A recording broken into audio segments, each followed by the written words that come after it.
Hey friends, what's up? Today we're talking about multi-step inequalities. So, get that title, name, and date, and here we go. The notes that you need to write down today are that solving multi-step inequalities is a lot like the process for solving multi-step equations. It's really similar. The only thing that we really need to remember is that one special rule about inequalities, and that's that whenever we multiply or divide both sides by a negative, we need to flip the sign. But first step, if you just combine the like terms on each side, it's going to make your life a whole lot easier. So if you see some numbers that you know how to put together, go ahead and put them together. Again, like terms are numbers that have the same variable and exponent. So we can only combine, like if we have 3m plus 17 minus 6m, we can combine the terms that have m. We can count how many m boxes we would have on the scales, but we don't combine it with just the constant number that doesn't have a variable. We only combine numbers that have the same variables. The second step is to follow a MEG to undo operations, so that just the same as solving equations, we just know that we have to undo addition and subtraction first, then multiplication, division, then exponents, then whatever's grouped with the variable. So there we go. But again, we need to write down this reminder just to make sure that we don't forget it, and that's that we always flip the inequality whenever we multiply or divide both sides by a negative. Whenever multiplying or dividing both sides by a negative. Yeah, so once you got those down, we're going to go through some two examples together, and I'll leave you with some practice as always. First example, I'm using a new bit of technology, so bear with me. We'll see if this works. I need to switch over to my pen. Okay, here we go. So, there's no like terms. We can look on the right-hand side. We have just negative 51. On the left-hand side, we have 3y and negative 21 or minus positive 21. But the idea there is those aren't like terms. They don't have the same variable, so we can't combine those. But what we can do is we can just start by drawing the scales of justice, as shaky as they may be. Next, we're just going to think, all right, how do we get this variable alone? I want to know just the y, just the variable. So we need to undo the multiplication that's been done. Anytime a number is just written by a variable or next to another number by parentheses, that's multiplication. And we also have to undo that subtraction. So we can undo the subtraction first, probably by adding. That's what a MEG would tell us to do. If we add 21 to both sides, add 21, I'm going to get better at this, I promise. Then they'll cancel out over here. Our same inequality sign drops down because we haven't multiplied or divided both sides by a negative. We just have 3y that's left on the left-hand side. And on the right-hand side, we're thinking negative 51 minus 21. This is something we need to continue to practice because a lot of people are still making mistakes. I would think, well, I don't like subtraction, but I can say that's the same as adding a negative 21. So if you have 51 negatives and 21 more negatives, then you have 72 negatives. So there we go. Finally, we're going to divide to undo this multiplication. We'll divide both sides by 3, like so. I'm probably concentrating so much, right? But my eyes are so big while I do this to make sure that I'm writing in the correct spot. And here's another thing to point out is that we are dividing a negative number, but we're not dividing both sides by a negative. So we're not really changing it. We're not really flipping the inequality sign in this case because we're not really flipping the whole focus of our variable. But we do know that a negative divided by a positive, we could do this really quickly if you wanted to. We'd say 72 divided by 3. Whoop. 3 goes into 7. How many tens? 3 goes into 7 tenths how many times? That'd be 2. That would give us 60 or 6 tenths. We subtract.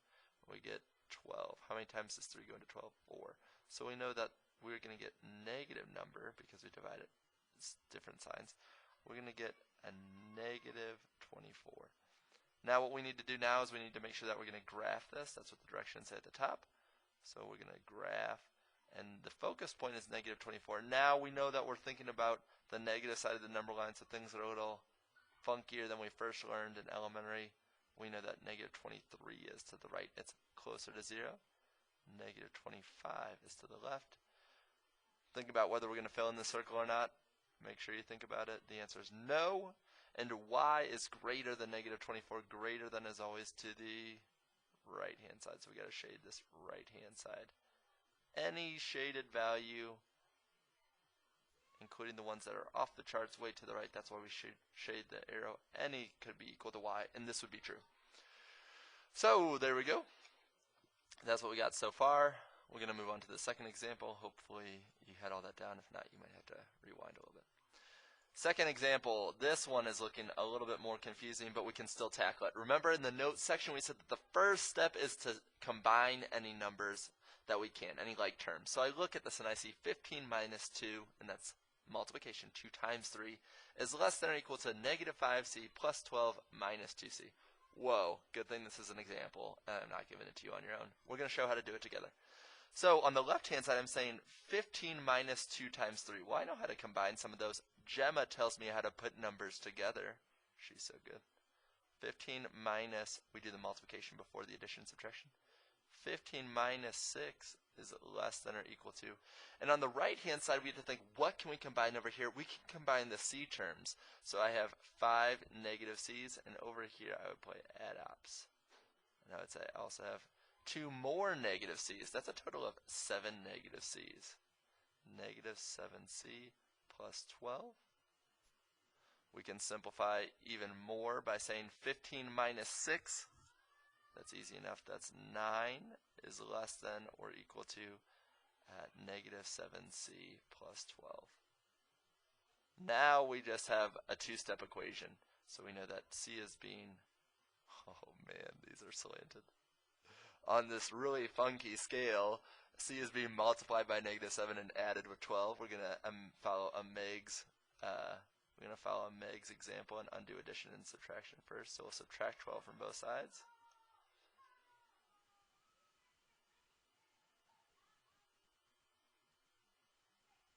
And I promise this doesn't happen on your practice problems, or it won't be on a test or quiz, but we're going to get a little bit different answer. We're going to have negative 3 is equal to negative 7 times, or is less than or equal to negative 7 times c. Now here's something that's going to happen that isn't what we're usually going to see. We're going to get a fraction answer, because what we need to do is undo multiplication by negative 7. We can do that by dividing by negative 7. And if I do it to the left-hand side, I need to do it to the right. Now, hopefully, you're screaming out at me through the computer screen, Mr. Schwartz, you're dividing by negative. And I am dividing by negative. But what does that mean? It means we need to flip our sign. So we have c is no longer on the greater side of the sign. It's on the less than or equal to side. And negative 3 divided by negative 7, hopefully you remember your fractions, that a negative divided by negative is always positive. So we can just rewrite this as 3/7. Now in terms of graphing this, it's going to be a little bit different because we're using these fractional values. So again, our focus point is 3/7.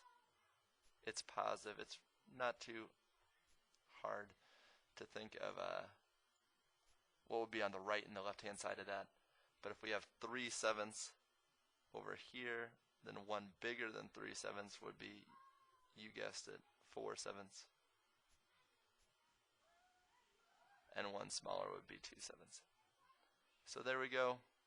Now for the matter of actually doing our shading and trying to show what could be the appropriate answers that we could have. Well, we know that 3/7, it could be an answer because c can be equal to 3/7. But what else could c be? It could be, it's on the less than side. It's on the smaller end, so c could be less than, which would be to the left.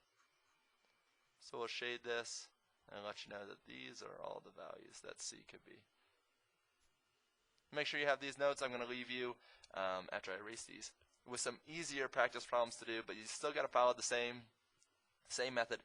First, we're going to combine any terms that we can, variable terms or constant terms. That's what these are. Terms or numbers that don't have a variable with them. Then you're just going to follow a Meg's example to undo what's been done. Remember to flip that sign if you multiply or divide both sides by a negative. So, here you go. This is what I'll leave you with. 2 practice problems. I'm going to read them to you to make sure you understand. This is, let me fix this real quick. Negative 14. Or no, it's going to be, you know what I wanted this to be? I wanted this to